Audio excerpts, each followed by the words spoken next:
চলে আসে এখানে ট্যাক্সটা আমরা কিভাবে কাউন্টিং হবে এখানে। আরেকটা ব্যাপার বলি যে অ্যাবনর্মালিটি যে কোশ্চেনটা আসলো আমার ক্ষেত্রে অ্যাবনর্মালিটি হয়েছিল, কিন্তু সেখানে আমাকে আমার কৌশিক স্যার আমাকে বসে থেকে কেবিন স্যারকে ফোন করে মানে গ্রুপ মিটিং করে বসে থেকে কেবিন স্যারকে মেসেজ করেছে, সেটা 3 দিনের মধ্যে আমাকে উইথড্র দিয়েছে। Thank you. ওনার কোশ্চেন ট্যাক্সটা কিভাবে কি করবে। ট্যাক্সের সিস্টেমে আমি বলবো একটা জিনিস, ফার্স্ট অফ অল টেকনিক্যালি যে আমাদের যে রুলস আছে সেই রুলসেও যদি আমি না যাই, ট্যাক্স কিন্তু আমরা কেউ কখনো ডলারে বা পাউন্ডে পেমেন্ট করি না। আমরা যদি ইন্ডিয়াতে থাকি, ইন্ডিয়ার যদি সিটিজেনশিপ আমাদের কাছে থাকে, তো আইএনআরেই আমাকে ট্যাক্স পে করতে হবে। তো আমার কাছে যদি কোনো জায়গা থেকে, সে যে কোনো আমার কোনো প্রজেক্ট থেকে হতে পারে, কোনো অনলাইন বা ডিজিটাল মার্কেট থেকে হতে পারে, আমি যদি কোনো রকম ডলার পাউন্ড ইউরো ইনকাম করি, যতক্ষণ না আমার আইএনআরে কনভার্ট হচ্ছে ততক্ষণ কিন্তু ট্যাক্সের কোনো প্রশ্ন আসছে না। এবার আপনার কাছে এত ডলার আসছে কথা থেকে, তার জন্যে আপনি আগে থেকে আইটিআর বা ট্যাক্স ফাইল করে রাখুন। আপনার কত ইনকাম আসতে পারে সেই অনুযায়ী আপনি ট্যাক্স রিটার্ন করুন, তাহলে মনে হয় আমার কোনো প্রবলেম হওয়ার কোনো জায়গা নেই। যে উপায় অনেক আছে, উপায় অনেক আছে, সব উপায় বলে দেওয়ার কোনো জায়গা নেই।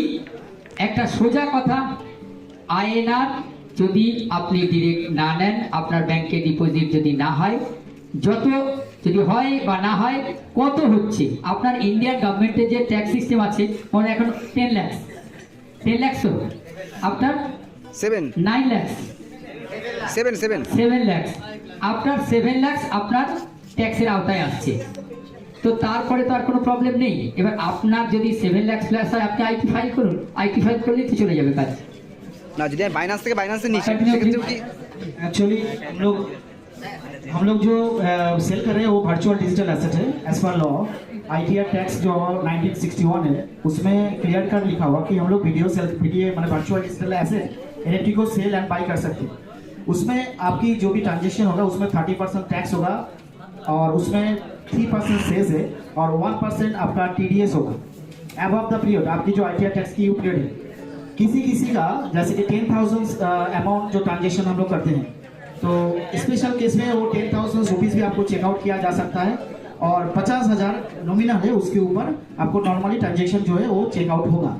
इसीलिए सेविंग्स बैंक के अंदर सेविंग्स अकाउंट में ट्रांजेक्शन मत कीजिए। मैक्सिमम ट्राई टू, जिसका बड़ा अकाउंट है तो उनको सेविंग्स अकाउंट में मत कीजिए, ताकि उसमें आपको ट्रांजेक्शन जब होगा तो आपको बिजनेस दिखाना पड़ेगा कि आप कहाँ से इनकम कर रहे हैं। यू कैन चेंज, आप दूसरा कैश में या दूसरा से बिजनेस में आप इंक्लूड कर सकते हैं। और जबकि जिसका ज़्यादा होगा, ज़्यादा ट्रांजेक्शन होगा, तो you go for the taxation 30% and cess and TDS 30%, 3 and 1%। इस मस्ट बी। जब आपको ज़्यादा इनकम होगा तो कोई दिक्कत नहीं है। First time initially try to that कि आप सेविंग्स अकाउंट को ज़्यादा यूज़ ना करें, जितना आप अवॉइड करें कैश में करें या दूसरे साइड से करें वो सही रहेंगे। और बाकी हमारे आईटीआर में आप शो कर सकते हो वर्चुअल डिजिटल एसेट, और जो भी आप P2P करें उसको भी आप जैसे बिना से भी जो P2P हो रहा है उसको भी शो कर सकते हो। इसमें कोई आपको लीगल बाउंड नहीं है कि आप नहीं कर सकते। ठीक है, thank you so much. Next question please.